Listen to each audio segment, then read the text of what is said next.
बिस्मिल्लाहिर्रहमानिर्रहीम। कुर्बान टीवी में आपको खुश आमदीद। दोस्तों, जैसा कि मैंने पीटीए की तमाम अपडेट्स आपसे शेयर की थी और उसके कमेंट सेक्शन में जो सवाल आए थे उसका भी जवाब, और जो अभी पीटीए ने इस पर अमल दरामद शुरू कर दिया, जो नई पॉलिसी मैंने आपको बताई थी 1 दिसंबर के बाद से उस पर अमल दरामद शुरू हो चुका है। और बहुत सारे मोबाइल्स ऐसे जो हैं वो सिम नेटवर्क जो अब उसके बाद एक्टिव होंगे, जो कि पीटीए पर रजिस्टर्ड नहीं है, वो यूज़ नहीं कर पा रहे हैं। जो पीटीए से अप्रूव्ड हैं वो तो बिल्कुल ठीक बात है कि पहले भी ठीक वर्क कर रहे थे, अब भी ठीक वर्क कर रहे हैं, लेकिन जो गैर रजिस्टर्ड मोबाइल अब लाए जाएंगे वो वर्क नहीं करेंगे। अब यहाँ पर सवाल ये पैदा होता है कि अब इस नई पॉलिसी के मुताबिक एक बंदा जो है वो अपने नाम पर कितने मोबाइल रजिस्टर करवा सकता है।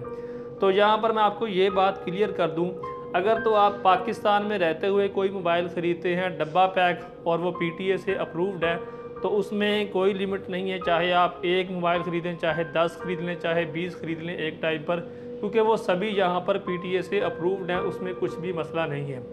लेकिन अगर आप मोबाइल मंगवाते हैं बाहर से, तब आपको ये मसला होगा कि आप 1 साल के अंदर सिर्फ 5 मोबाइल अपने नाम पर रजिस्टर करवा सकते हैं। अगर आप बाहर से आते हैं, अगर आपके पास एक मोबाइल है, फिर तो आपको कोई मसला नहीं है। अगर एक से ज़्यादा मोबाइल्स आपके पास हैं तो फिर एयरपोर्ट पर ही आपको उसकी रजिस्ट्रेशन करवानी पड़ेगी। और 5 मोबाइल तक की लिमिट है जो पीटीए ने सेट की है। एक आदमी के नाम पर 5 मोबाइल 1 साल के अंदर रजिस्टर किए जा सकते हैं। उसके बाद दोस्तों, अब आपने नेक्स्ट जब भी कोई मोबाइल ख़रीदना है किसी दोस्त से, या कोई भी ऐसा मोबाइल जो डब्बा पैक ना हो, आपने उस मोबाइल के फ़ीचर्स, उसके फंक्शंस चेक करने से पहले सबसे पहले उसका IMEI नंबर चेक करना है कि ये पीटीए से अप्रूव्ड है या नहीं। 2 तरीक़ों से आपने चेक करना है। एक तो आप चेक करते वक्त ये देखें अगर ये अप्रूव्ड है, तो दूसरा देखें इस पर कोई रिपोर्ट दर्ज तो नहीं हुई, ब्लॉक तो नहीं किया गया, स्टोलन तो ब्लॉक और स्टोलन का ऊपर आपको नज़र तो नहीं आ रहा जवाब कि इस मोबाइल पर जो है चोरी की रिपोर्ट दर्ज कराई गई। अगर आपने ऐसा मोबाइल ख़रीद लिया चेक करने के बगैर, तो वो आप उस केस में फंस भी सकते हैं, क्योंकि मोबाइल वो चोरी का होगा।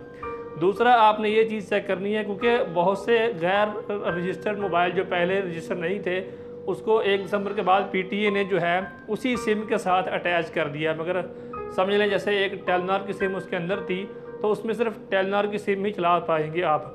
अगर आप ऐसा कोई मोबाइल ख़रीद रहे हैं या कोई बंदा ऐसा मोबाइल बेच रहा है, तो आपने उसके अंदर अलग अलग सिम्स को डालकर चेक करना है। जैज़ की डाल लें, जोम की, यूफोन की, टेलनर की, ताकि आप हर सिम को डालकर चेक कर लें कि ये हर तरह से पीटीए से अप्रूव्ड है। इसमें जाकर आगे चलकर किसी भी तरह की सिम की कोई प्रॉब्लम नहीं होगी।